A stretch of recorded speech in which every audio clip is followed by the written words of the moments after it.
Damien. First football game, first touchdown, first girlfriend, hunting buddy, fishing buddy. I won't have them no more. The family of a teenager killed when a drunk driver was going more than 100 miles an hour tells that defendant what they think of him. Good evening, everybody. The driver in that high-speed crash, 42-year-old Larry Molloy of Anderson Township, admitted his guilt today. The 16-year-old who died in the crash was a passenger in Malloy's car. Local 12 News reporter Jeff Hirsh was in the courtroom. He joins us now with more on the plea bargain, which almost fell apart, right, Jeff? Yeah, it was quite a surprise. Larry Malloy was originally charged with 4 counts, but that was pled down to 1 count, aggravated vehicular homicide with mandatory jail time and a loss of his driver's license for the rest of his life. But Malloy almost torpedoed the whole thing, which would have infuriated the victim's family members who have already been through enough. No matter what happens here today, Damien's never going to be able to come home again. The mother of 16-year-old Damien Henderson talking to the man responsible for that son's death. 42-year-old Larry Malloy pled guilty to aggravated vehicular homicide. 3 other counts were dropped.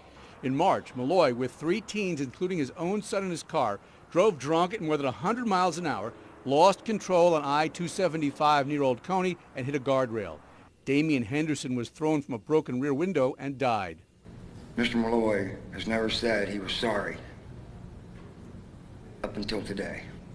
Malloy's lawyer did read an apology from his client. Malloy said he could not make it through the statement himself, but Malloy almost backed out of the plea bargain. Most plea bargains are pre-arranged slam dunks. You go in, you make the plea, that's it. But there was a surprise here today because the defendant, Malloy, said while he was willing to accept the plea to spare the family of the victim the ordeal of a trial, he did not want to accept the portion of the plea which said he had been driving drunk. And without that admission, the plea would have been an undone deal. The accident was caused due to my excessive speed. I was startled, lost control of the vehicle, and it's because I was speeding is what caused the accident. It caused the fatal death of Damien. But I do not believe that it was caused due to the alcohol, and I was not over the legal limit. But after Judge Beth Myers urged Malloy to confer with his lawyer, Malloy accepted the plea, drunk driving wording and all. He literally stepped over my son to pick up beer cans off the highway to throw them off the, to get them off the highway. Malloy got 5 years to think about what he did. Damien's family wants Malloy to think a lot. He still gets to see his family no matter where he goes from here today. When we see Damien, we have to visit him at the cemetery. That was Damien's mom. The big question, why did the prosecution agree to a plea bargain when Malloy already has a child endangering conviction for driving drunk with his own car and his own child in 2007? Well, prosecutor Rick Gibson said the plea bargain guaranteed 5 years in jail and the lifetime driving ban. The maximum on all the counts he had been convicted and everything was 9.5 years, but there's always a risk when you go to trial. Back to you.